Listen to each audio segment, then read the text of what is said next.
আসসালামু আলাইকুম।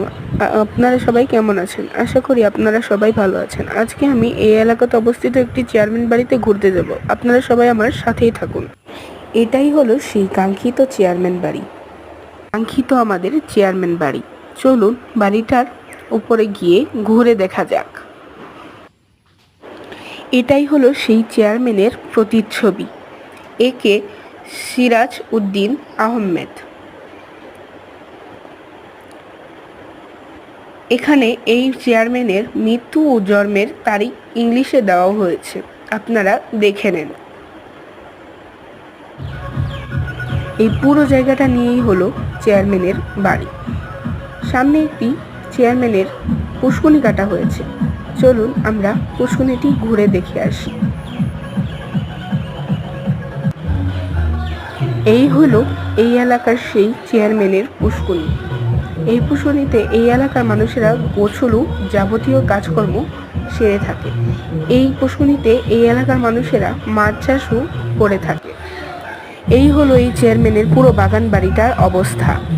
এখানে কিন্তু এখনো বেশ কিছু শুটিংও হয়ে থাকে। কিছুদিন আগেও একটি শুটিং হয়েছিল এই জায়গাতে। আপনারা যদি চান তাহলে আপনাদের শুটিংয়ের ছবিটার নামটা বলে দিব। চলুন সামনের দিকে যাওয়া যাক। এটা হলো পুষ্কুনির উল্টো সাইড। এর পাশে একটি নদী অবস্থিত। নদীটির নাম হলো বালি নদী। এই নদীটির ঠিক উল্টো পাশেই পুষ্কুনি অবস্থিত। চলুন এই নদীটিও ঘুরে দেখা যাক। এই নদীতে একটি পিকনিকের বোট যাচ্ছিল। তখন তার শব্দে আমি ভালো করে ভয়েসও দিতে পারছিলাম না, কেউ কিছু মনে করবেন না। এই সেই বোট যার শব্দে আমি ভালো করে ভয়েসও দিতে পারছিলাম না।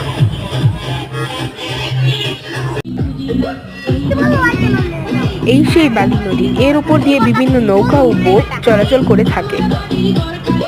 তখন আবহাওয়া খুব খারাপ হয়ে যাওয়ায় বাসায় চলে আসতে হয়, কারণ ওখানে খুব বৃষ্টি পড়ছিল।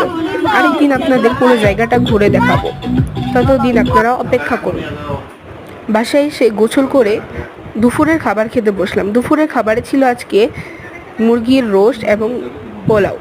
আলহামদুলিল্লাহ, পোলাও আর মুরগির রোস্টটা খুব মজা হয়েছিল। আপনারা যদি এই রোস্টের রেসিপি চান তাহলে কমেন্ট করুন এবং সাবস্ক্রাইব করে আমার পাশে থাকুন। কোনো একদিন একটি ভিডিওতে এই রোস্টের রেসিপিটা আপনাদের সাথে শেয়ার করব। আজকে এতটুকুই, দেখা হবে অন্য কোনো একটি ভিডিওতে। সবাই ভালো থাকবেন, সুস্থ থাকবেন। আল্লাহ হাফেজ।